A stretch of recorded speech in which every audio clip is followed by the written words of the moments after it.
Hello everyone, मैं हूं आदर्श Krupal. Start करते हैं आज का लेक्चर। आज का लेक्चर जो हमारा होने वाला है वो होने वाला है जो हमारी कॉन्ट्रैक्ट 2 की सीरीज चलती आ रही है उसी सीरीज का एक अगला पार्ट। अब कॉन्ट्रैक्ट 2 में हम काफी सारे टॉपिक को कवर कर चुके हैं। ये जो आज हमारा टॉपिक होने वाला है वो होने वाला है चीरगामी या चलत प्रत्याभूति किसे कहते हैं, कंटिन्यूटी गारंटी किसे कहते हैं, कंटिन्यूइंग गारंटी किसे कहते हैं, इसको आज हम देखने वाले हैं। अब इससे पहले काफी सारे टॉपिक में हम कवर कर चुके हैं। अगर अभी तक आपने नहीं देखे तो आप मेरी प्लेलिस्ट में जाकर के देख सकते हैं। अब इस टॉपिक में हम देखने वाले कि भाई चीरगामी या चलत प्रत्याभूति को किसे कहते हैं, इसकी परिभाषा कहाँ दे रखी है, क्या परिभाषा है, इसे एग्जाम्पल के साथ समझने वाले। इसके साथ नॉर्मल जो प्रत्याभूति की सुविधा थी उसमें और चीरगामी की प्रत्याभूति की सुविधा में क्या अंतर है, इसको भी आज हम देखने वाले। इसके साथ इस प्रत्याभूति की सुविधा, ये जो चीरगामी की प्रत्याभूति की सुविधा है, इसमें ये कैसे समाप्त होती है, इसके बारे में भी आज हम देखने वाले हैं। लेकिन आज का ये टॉपिक स्टार्ट करने से पहले मेरे पास आप लोगों के लिए एक न्यूज है, वो न्यूज मैं आप लोगों को देना चाहता हूँ। क्या न्यूज है? न्यूज ये है कि जो हमारी कॉन्ट्रैक्ट के सारे ही इंपॉर्टेंट टॉपिक है, उन सारे ही इंपॉर्टेंट टॉपिक का मैंने नोट्स तैयार किए हैं जो मैं आप लोगों के लिए लेके आया हूँ। अब वो क्या है? सबसे पहले तो कॉन्ट्रैक्ट के ये सारे ही टॉपिक, क्षतिपूर्ति की सुविधा, प्रत्याभूति की सुविधा, क्षतिपूर्ति और प्रत्याभूति की सुविधा में अंतर, उपनिदान, गिरवी एवं उपनिदान में अंतर, अभिकरण की सुविधा, गिरवी एवं उपनिदान में अंतर, और चीरगामी की प्रत्याभूति की सुविधा और चीरगामी की प्रत्याभूति की सुविधा और प्रत्याभूति की सुविधा में अंतर। इन सारे टॉपिक को 8-9 टॉपिक होंगे कुछ। इन सारे टॉपिक को मैं अलग अलग किताबों से कम 4-5 रेफरेंस बुक लेकर के बैठा हूँ और इन सबको इकट्ठा करके जिसमें मुझे जो लैंग्वेज इजी लैंग्वेज लगी उसमें से उस टॉपिक को लेकर के अपनी ओर से उसमें कुछ जोड़ करके इजी लैंग्वेज में मैंने आप लोगों के लिए ये नोट्स तैयार किए हैं। अब ये नोट्स क्या है पहले मैं आपको बता देना चाहता हूँ। इसमें आपको जैसे ये नोट्स मिलेंगे, ये नोट्स आपके लिए, वैसे तो मैंने काफी सारे टॉपिक के फ्री नोट्स अवेलेबल कराए थे, लेकिन ये पेड नोट्स होने वाले हैं। इनको आप कैसे बाय कर सकते हो वो भी मैं आपको बता देता हूँ। आप डायरेक्ट मेरे इंस्टाग्राम पे जाना, आदर्श कुपौत पे, और उस पर जाकर के मेरे को बोल देना कि भाई कॉन्ट्रैक्ट 2 के नोट्स चाहिए, वो मैं आपको वहां पे बता दूंगा। इनकी कॉस्ट 50 रुपये भी नहीं रखी गई होगी, 50 रुपये से भी कुछ कम में रखी गई होगी। अभी जो मैं ये वीडियो बना रहा हूँ तब तक मुझे इसकी कॉस्ट पता नहीं, क्योंकि जो भी कॉस्ट आएगी मैं टीम से बात करके आप लोगों को वहां बता दूंगा। 40 या 50 रुपये इन सारे ही टॉपिक में, इसमें 9 से 10 टॉपिक जो भी ये कवर हो रहे हैं ये सारे कवर हो जाएंगे। अब इसमें क्या खास बात है इस नोट्स की जो आपको इसमें मिलेगी वो मैं आपको पहले बता देना चाहता हूँ। सबसे पहले तो नोट्स खोलते ही आपको यहाँ इंडेक्स मिल जाएगी। इंडेक्स के बाद आपको एक पेज मिलेगा परिभाषाओं का पेज। इस परिभाषा के पेज पे क्या होगा कि आपको सारी ही परिभाषा, जो कॉन्ट्रैक्ट 2 की सारी परिभाषा, वो सारी एक साथ मिल जाएगी। इससे क्या फायदा होगा? इससे आपको फायदा होगा कि जब आप रिवीजन करने बैठोगे तब आपको एक एक पन्ना पलटना नहीं पड़ेगा, अलग अलग पेज देखना नहीं पड़ेगा, एक ही पेज पे सारी परिभाषा मिल जाएगी। किस धारा में कौन सी परिभाषा दे रखी है ये भी मिल जाएगा, तो आपको रिविजन करने में बहुत आसानी होगी। तो यहाँ 2 पेज पर तो आपको परिभाषा मिलेगी। परिभाषाओं के बाद आपको एक पेज मिलेगा महत्वपूर्ण धाराओं का। अब ये जो है ये मेरा फर्स्ट एडिशन है, इसलिए इसमें धाराएं कम लिखी हुई है। आपको जो मिलेगा सेकंड एडिशन मिलेगा, उसमें धाराएं सारी लिखी हुई है। तो यहाँ पर सेकंड पेज पे आपको क्या होगा, इंपॉर्टेंट धाराएं लिखी होगी जो आपको मुंह जबानी याद होनी चाहिए। कॉन्ट्रैक्ट अगर आप पढ़ रहे हो तो आपको याद होनी चाहिए। तो वो सारी धाराएं आपको एक ही पेज पे लिखी हुई मिल जाएगी। कौन सी धारा में क्या दे रखा है, जैसे धारा 124 में रखी है, 125 में क्षतिपूर्तिदारी के अधिकार दे रखे हैं। तो ऐसे सारे ही धाराएं आपको एक साथ में एक पेज पे मिल जाएगी। इसके बाद से सारे नोट्स स्टार्ट होंगे, जो कि शुरू के 2-3 पेज होंगे, ये आपको बाद में रिवीजन के टाइम काम आएंगे। उस हिसाब से मैंने इसे डिजाइन किया है। इसके बाद कोई भी टॉपिक स्टार्ट हुआ, वो टॉपिक आपको पूरा टॉपिक मिल जाएगा। उसके साथ उसके केस लॉज भी मिल जाएंगे। 1 से 2 केस लॉज ही रखे, मैंने ज़्यादा कचरा नहीं किया है। कुल मिलाकर के 25 से 30 पेज में इस नोट्स को खत्म करने की मैंने कोशिश की है, ताकि आप लोगों को ईजी से ईजी लैंग्वेज में समझ में आ जाए। सारा टॉपिक समझा रखा है। जो भी मैंने वीडियो बनाता हूँ, मैं जो भी बोर्ड पे लिखता हूँ उस वो का वही है ये। इसमें सिर्फ इतना सा फर्क है कि जहाँ बोर्ड पर मैं टॉपिक को शॉर्ट में लिखता हूँ, यहाँ पर मैंने डीप में समझा रखा है, केस लॉज को भी समझा रखा है। तो अगर आप चाहो इन नोट्स को लेना, इसमें ये सारे ही टॉपिक मिल जाएंगे। मैं एक सैंपल के लिए कोई भी, जैसे मान लीजिए गिरवी का, मैं फ्री सैंपल के लिए आपको डिस्क्रिप्शन में अवेलेबल करा लूंगा। पहले आप वो देख लीजिएगा, आपको अच्छा लगे तो आप ये चाहो तो बाय कर सकते हो। 50 रुपये से भी कम कॉस्ट इसकी रखी गई है मैंने। मेरे इंस्टाग्राम से आप ले सकते हो, और जो फर्स्ट के 50 स्टूडेंट होंगे उनको मैं और एक्स्ट्रा डिस्काउंट भी दूंगा। ठीक है, तो अब बात करते हैं आज के टॉपिक की, चीरगामी या चलत प्रत्याभूति। चीरगामी या चलत प्रत्याभूति क्या है, इसमें परिभाषा को भी पढ़ेंगे। पहले हम नॉर्मल लैंग्वेज में, बुक की लैंग्वेज को हटा करके नॉर्मल लैंग्वेज में पढ़ लेते हैं। चीरगामी या चलत प्रत्याभूति किसे कहते हैं? भाई चीरगामी या चलत प्रत्याभूति आपको तब समझ में आएगी जब आपने प्रत्याभूति पढ़ रखी है। तो पहले आप प्रत्याभूति पढ़ लीजिए, फिर ये पढ़िए, तो आपको अच्छे से समझ में आएगा। अब नॉर्मल प्रत्याभूति की सुविधा में क्या होता था, मैं आपको छोटा सा एग्जाम्पल से समझाता हूँ। ए, बी और सी, 3 व्यक्ति है। ए व्यक्ति जो है ये कोई सेठ है जो पैसे उधार देता है। मान लीजिए बी व्यक्ति ए व्यक्ति के पास गया और इसने ए से कुछ पैसे उधार मांगे।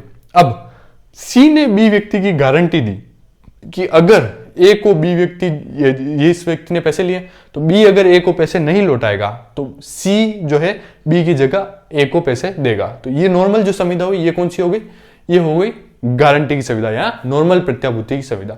अब जो हम पढ़ रहे हैं चीरगामी या चलत प्रत्याभूति की संविदा, इसमें क्या फर्क है? इसमें क्या होता है कि जो नॉर्मल प्रत्याभूति की संविदा होती है वो किसी एक काम को लेकर के होती है, जैसे वो काम पूरा होता है वो संविदा पूरी हो जाती है, खत्म हो जाती है। लेकिन चीरगामी की जो प्रत्याभूति की संविदा होती है इसमें क्या होता है कि काम एक श्रृंखला में एक कंटिन्यू चलता रहता है। कोई एक काम नहीं होता, वो काम ऐसा होता है जो चलता रहता है। जैसे मैं इसे एक एग्जाम्पल से समझा देता हूं। मान लीजिए इसी एग्जाम्पल को समझते हैं, ए, बी और सी, ये तीनों व्यक्ति है।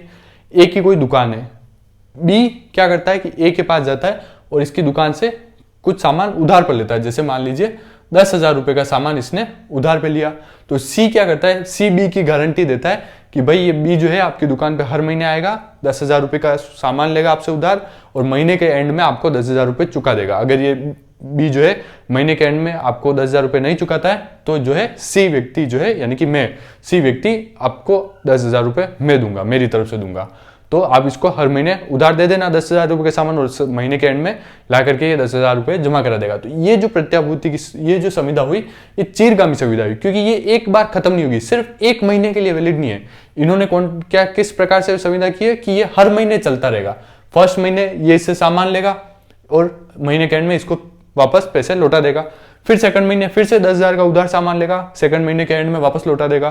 थर्ड महीने फिर लेगा, थर्ड महीने के एंड में वापस लौटा देगा। तो इस तरह से जो कंटिन्यू में चलती रहती है उस संविदा को चीरगामी प्रत्याभूति की संविदा कहते हैं। और जो सिर्फ एक बार के लिए वैलिड होती है उसे नॉर्मल प्रत्याभूति की संविदा कहते हैं। आई होप आपको बेसिक डिफरेंस समझ में आ गया होगा। अब बुक की लैंग्वेज में हम बात कर लेते हैं, ये मैंने आपको समझाने के लिए बताया इतना सब। अब बुक की लैंग्वेज में बात करें तो भाई प्रत्याभूति या चीरगामी प्रत्याभूति की जो संविदा है इस संविदा के बारे में कहां बताया गया है? तो भारतीय संविदा अधिनियम 1872 की धारा 129 में किसके बारे में? चीरगामी प्रत्याभूति के बारे में बताया गया है। अब जो साधारण प्रत्याभूति थी, जो नॉर्मल प्रत्याभूति थी, उसके बारे में कहां बताया गया था? तो इसी अधिनियम की धारा 126 में किसके बारे में बताया? प्रत्याभूति के बारे में। और 129 में किसके बारे में बताया गया? चीरगामी प्रत्याभूति के बारे में। तो आपको ध्यान रखना, दोनों सेक्शन याद रखने, 126 में प्रत्याभूति, 129 में चीरगामी प्रत्याभूति। अब इसकी परिभाषा क्या दे रखी है? चीरगामी प्रत्याभूति की परिभाषा यह दे रखी है कि वह प्रत्याभूति जिसका विस्तार समव्यवहारों की एक किसी श्रृंखला या किसी अरावली पर हो, चलत प्रत्याभूति कहलाती है। क्या? वह प्रत्याभूति जिसका विस्तार समव्यवहारों तक की किसी अरावली पर हो, चलत प्रत्याभूति कहलाती है। अब ये तो डायरेक्ट में जो परिभाषा दे रखी है या जो बुक में परिभाषा दे रखी है वो परिभाषा हो गई। इसको आसान भाषा में समझाऊं तो क्या है कि जिसका विस्तार समव्यवहारों की किसी श्रृंखला पर होता है, यानी कि कोई एक काम के लिए जब गारंटी की या प्रत्याभूति की संविदा नहीं दी जाती, किसी काम की श्रृंखला पर या कंटिन्यूटी के जो काम होते हैं उन पर जब गारंटी की संविदा दी जाती है या गारंटी की संविदा की जाती है तो वो चीरगामी संविदा कहलाती है। ये इस परिभाषा का अर्थ है जो मैंने आपको आसान भाषा में समझाया। अब इसको मैं एक एग्जाम्पल के साथ आपको समझा देता हूं ताकि ये प्रत्याभूति की जो संविदा है और चीरगामी प्रत्याभूति की जो संविदा है दोनों आपको एक ही बार में क्लियर हो जाए। अब जो मैं एग्जाम्पल समझाने वाला हूं वो एग्जाम्पल आपको हर एक बुक में मिल जाएगा, डायरेक्ट में भी, यहां तक कि वो दोनों एग्जाम्पल मिल जाएंगे। एक तो है घरों से किराया कलेक्ट करने वाला एग्जाम्पल और दूसरा है चाय पत्ती वाला एग्जाम्पल। अब मैंने जो ये नोट्स बनाए थे इसके लिए मैं कम से कम 3-4 बुक लेकर के आया, अलग अलग तरह से, अलग अलग ऑथर की बुक भी लेकर के आया और उसके साथ बैरेक्स भी लेके आया। तो सभी में मुझे ये दोनों एग्जाम्पल मिल गए थे। कौन कौन से? एक तो है घरों से किराया कलेक्ट करने वाला और दूसरा है चाय पत्ती वाला। आपके पास जो बुक हो उसको उठाकर देख लो, उसमें भी ये दोनों एग्जाम्पल मिल जाएंगे। तो मैं आपको एक आसान एग्जाम्पल से समझा देता हूँ चाय पत्ती वाले से। क्या है? ये मान लीजिए एक व्यक्ति है, इसकी दुकान है। क्या दुकान है? ये थोक में चाय पत्ती बेचता है, थोक व्यापारी है, ये चाय पत्ती बेचता है। बी और सी दो व्यक्ति। अब बी और सी व्यक्ति क्या करते हैं? ए व्यक्ति के पास गए, मान लीजिए ए व्यक्ति के पास गए, सी ने बी के लिए गारंटी दी कि भाई बी व्यक्ति जो है आपकी दुकान से हर महीने 500 रुपए की चाय पत्ती लेगा। हर महीने की शुरुआत में, हर महीने की 1 तारीख को 500 रुपए की चाय पत्ती लेगा। इस चाय पत्ती को बी जाकर बाजार में जाकर के बेच देगा, बेच करके महीने के एंड में यानी कि 30 तारीख को आपको आपके 500 रुपए दे देगा। पहले शुरू में उधार में 500 रुपए की चाय पत्ती लेगा और महीने के एंड में आपको 500 रुपए लौटा देगा। अगर बी व्यक्ति जो है 500 रुपए नहीं लौटाता है तो मैं यानी कि सी व्यक्ति आपको 500 रुपए दूंगा और ये प्रोसेस हर महीने चलता रहेगा। तो ये जो संविदा हुई ये कौन सी हुई? चीरगामी प्रत्याभूति की संविदा, या इसे चलत प्रत्याभूति की संविदा भी कहते हैं। चीरगामी या चलत, दोनों में से कोई भी नाम आए, कंफ्यूज नहीं होना है, एक ही चीज है। तो ये हो गई संविदा। अब इसको थोड़ा सा आगे लेकर के चलते, ये तो हो गई चीरगामी या प्रत्याभूति की संविदा। अब क्या हो, मान लो कि ए ने इस बी व्यक्ति को 500 रुपए की नहीं और 1000 रुपए की चाय पत्ती दे दी और फिर बी व्यक्ति आया ही नहीं, लौट के आया ही नहीं महीने के एंड में, तो क्या होगा? तो क्या सी को 1000 रुपए देने पड़ेंगे? नहीं, क्योंकि इसने क्या कहा था? इसने कॉन्ट्रैक्ट करते टाइम ही कहा था कि 500 रुपए तक की जिम्मेदारी मैं लेता हूं, यानी कि 500 रुपए तक की प्रत्याभूति मैं लेता हूं। तो वहां क्या होगा कि सिर्फ 500 रुपए के लिए सी लाइबल होगा, 500 रुपए से ऊपर की जो भी इसने दी है उसके लिए ये लाइबल नहीं होगा। तो सिर्फ 500 रुपए के लिए ये लाइबल होगा। आई होप आपको इस एग्जांपल से इस चीज समझ में आ गई होगी। अब बात कर लेते हैं कि साधारण प्रत्याभूति और चीरगामी प्रत्याभूति में क्या बेसिक डिफरेंस होता है, उसके बारे में बात कर लेते हैं। सामान्य प्रत्याभूति या चलत प्रत्याभूति में अंतर के बारे में बात कर लेते हैं। तो भाई सामान्य प्रत्याभूति जो होती है वो किसी एक समव्यवहार के लिए या किसी एक काम के लिए होती है, और जो चीरगामी प्रत्याभूति या चलत प्रत्याभूति होती है ये किसी कामों की श्रृंखला पर जो बार बार चलता आ रहा हो, कंटिन्यूटी में चल रहा हो, उसके लिए काम करती है। दूसरा अंतर क्या है? दूसरा अंतर यह कि सामान्य प्रत्याभूति का विखंडन नहीं हो सकता। जब सामान्य प्रत्याभूति पढ़ी थी तब हमने पढ़ा था कि इसका विखंडन नहीं हो सकता, जबकि चलत प्रत्याभूति ऐसी प्रत्याभूति है इसका विखंडन किया जा सकता है। तीसरा अंतर क्या है? तीसरा अंतर यह कि सामान्य प्रत्याभूति जो है एक काम पूरा हो जाने के बाद, वो जिस काम के लिए प्रत्याभूति दी गई थी वो काम पूरा हो जाने के बाद ये प्रत्याभूति की संविदा जो है समाप्त हो जाती है। लेकिन चलत प्रत्याभूति में क्या होता है कि वो काम कभी समाप्त नहीं होता है, क्योंकि हमेशा चलता रहता है, वो कंटिन्यूटी में चलता ही रहता है, चलता ही रहता है। तो ऐसी स्थिति में वो काम तो कभी खत्म होगा ही नहीं, तो ये समाप्त कैसे होगी? ये 3 कारणों की वजह से समाप्त होगी। कौन कौन से, ये हम आगे पढ़ेंगे। या तो सूचना देकर के जो है प्रतिभू जो है वो उसको सूचना दे दे, इस व्यक्ति को ए को सूचना दे दे कि भाई अब से आगे से मेरी गारंटी नहीं है, तो जाकर के समाप्त हो जाएगी। दूसरा, प्रतिभू खाली ऐसी खुद मर गया तो जाकर के ये संविदा जो है समाप्त हो जाएगी। या संविदा के नियमों में फेरफार कर दी। नियमों में फेरफार यानी कि जैसे इसने इसको 500 की जगह 1000 के दे दिए, या ये इसे डायरेक्ट कॉन्टेक्ट करने लग गया, तो ऐसी स्थिति में क्या होगा? नियमों में फेरबदल होगी, तो वहां पर भी सी लाइबल नहीं रहेगा, यानी कि वहां पर भी प्रत्याभूति की संविदा जो है खत्म हो जाएगी। तो ये तो हो गया तीसरा अंतर। चौथा अंतर क्या है? चौथा अंतर यह है कि प्रतिभू का दायित्व, यहां पर जो नॉर्मल संविदा होती है, नॉर्मल सामान्य प्रतिभूति की संविदा, इसमें प्रतिभू का दायित्व क्या होता है कि भाई जिस काम के लिए वो श्योरिटी देता है, गारंटी देता है अपनी ओर से, तो वहां पर उस काम को अगर जो है कंप्लीट नहीं किया जाता है, जैसे कि हमने उस एग्जांपल में पढ़ा था कि जो बी जो है ए से उधार लेता है और सी कहता है कि अगर इसने पैसे नहीं लौटाए तो मैं दूंगा, तो अब सिर्फ उस पैसे के उधार के लिए सी लायबल होगा। यहां पर एक बार के लिए लायबल होगा, अगर उसने नहीं दिए तो क्या होगा कि सी एक बार उसको पैसे दे देगा ए को अपनी ओर से, क्योंकि सी ने गारंटी ली थी बी की, तो एक बार इसको ये पैसे दे देगा और यहां खत्म हो जाएगा मामला। लेकिन जो चीरगामी प्रत्याभूति, इसमें क्या होता है कि श्रृंखला चलती रहती है। तो इनमें से किसी भी श्रृंखला को अगर तोड़ा, मान लीजिए पहले महीने ये गायब हो गया, या पहले दूसरे तीसरे महीने आया और चौथे महीने जाकर के ये गायब हो गया, इसने चाय पत्ती के पैसे इसको नहीं दिए, तो जिस भी महीने वो गायब होगा उस महीने के लिए ये व्यक्ति लायबल हो जाएगा। यानी कि जिस महीने वो गायब हुआ उस महीने ये लायबल हो जाएगा, यानी कि उस टाइम इसको पैसे देने पड़ेंगे। खाली फर्स्ट बार के लिए वैलिड नहीं है, ये हमेशा जब तक संविदा चल रही है तब तक के लिए ये रहेगा। जहां पर भी ये संविदा का पालन नहीं करेगा बी व्यक्ति, जो इसे पैसे नहीं देगा चाय पत्ती के 500 रुपए महीने के एंड में, तो वहां पर जाकर के सी को देने पड़ेंगे। तो ये हो गया तीसरा हमारा, लास्ट हमारा अंतर, चौथा अंतर। तो ये दोनों अंतर मैंने आपको बता दिया। सामान्य प्रत्याभूति में एक बार वापस बताता हूँ, ये सिर्फ एक संविदा के लिए, एक काम के लिए वैलिड होता है, ये श्रृंखला पर होता है। दूसरा क्या है? दूसरा ये इसका विखंडन नहीं हो सकता, इसका विखंडन हो सकता है। ये काम पूरा होने पर संविदा समाप्त हो जाती है, इसमें कभी काम पूरा होता ही नहीं है, चलते रहता है चलते रहता है। तो ये खत्म कब होगी? इन तीनों कारणों की वजह से ये संविदा खत्म होगी। और इसमें सिर्फ एक काम को तोड़ देने पर सी लायबल हो जाता है, इसमें किसी भी काम को, बीच में से किसी भी काम को तोड़ देगा तो सी लायबल हो जाएगा। तो ये तो हो गया इन दोनों में सामान्य अंतर। अब बात करते हैं चलत प्रत्याभूति का प्रतिसंहार, यानी कि कब वो खत्म होगी, प्रत्याभूति की संविदा कब खत्म होगी, कैसे खत्म हो सकती है। तो भारतीय संविदा अधिनियम इंडियन कॉन्ट्रैक्ट एक्ट 1872 के सेक्शन 130 में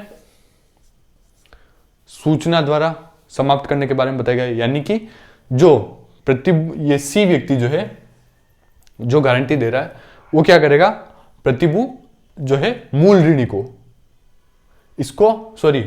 जो प्रतिभू है ये इस ए व्यक्ति को बोल देगा, एक सूचना दे देगा, किसी भी प्रकार से लिखित में, मौखिक में, किसी भी प्रकार से सूचना दे देगा कि भाई आगे आने वाले जो भी काम आप दोनों के बीच में होगा, जो भी काम के लिए इसको रखा गया है, चाय पत्ती के लिए, किसी भी काम के लिए, उसमें आगे के कामों के लिए मैं इसकी गारंटी नहीं लेता हूं। ऐसी सूचना ये जो देनदार है, देनदार व्यक्ति उसको दे देगा। कौन दे देगा?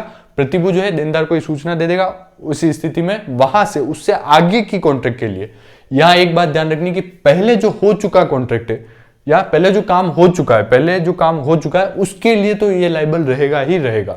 सूचना देने पर भी पहले वाले कामों के लिए ये लायबिलिटी से नहीं हटेगा। लेकिन जो बाद में होने वाले काम है, यानी कि अगले महीने से अगर इसने चाय पत्ती के पैसे नहीं दिए तो सी लायबल नहीं रहेगा, अगर सूचना दे दिए तो ये कहां दे रखा है? सेक्शन 130 में दे रखा है कि सूचना द्वारा प्रतिभू का प्रतिसार हो सकता है।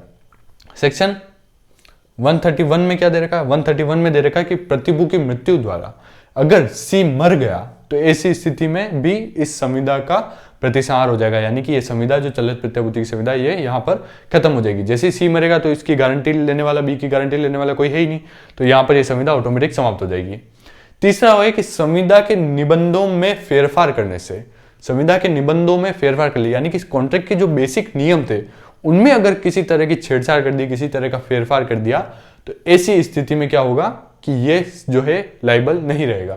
जैसे कि चाय पत्ती सिर्फ 500 रुपए तक का इसने कॉन्ट्रैक्ट लिया था कि भाई 500 रुपए तक की मैं गारंटी लेता हूं, इससे ज्यादा दिया तो मेरी गारंटी नहीं है। तो यहां पर अगर ए व्यक्ति इस बी व्यक्ति को 500 नहीं और 1000 रुपए की चाय पत्ती उधार दे देता है और बाद में ये गायब हो जाता है, तो ऐसी स्थिति में ये लायबल नहीं है। यहां पर इसकी जो चिरगामी जो प्रत्याभूति है वो समाप्त हो जाएगी, प्रत्याभूति का प्रतिसार हो जाएगा। आई होप चिरगामी प्रत्याभूति का टॉपिक आपको अच्छे से समझ में आया होगा। इनमें से एक टॉपिक का नोट्स में फ्री अवेलेबल करा लूंगा आपके लिए, नीचे डिस्क्रिप्शन में चेक कर लेना। मेरी हर वीडियो के एक टॉपिक का फ्री में अवेलेबल करा लूंगा, वो आप देख लीजिएगा। आपको अगर अच्छा लगे तो आप इसको बाय कर सकते हैं। बहुत कम प्राइस रखूंगा मैं, 50 रुपए से भी कम प्राइस रखने का मेरा मोटिव ये है कि जिन लोगों को एक्चुअल में चाहिए वो लोग ही लें, बाकी फालतू लोग नहीं लें। क्योंकि मैंने पहले फ्री में अवेलेबल कराकर देख लिया, उसका कोई मतलब नहीं लिखना। मैंने पुरानी वीडियो में, आप अगर मेरे को शुरू से फॉलो करते आ रहे हो तो आपको पता होगा कि मैं पहले फ्री में नोट्स अवेलेबल करा, लेकिन उसका कोई मतलब नहीं रहा। तो ये मेरा इंस्टाग्राम हैंडल है आदर्श गोपावत नाम से, यहाँ पर आप आकर के मुझे मैसेज करना, मैं आपको ये PDF अवेलेबल करा दूंगा। Thank you so much.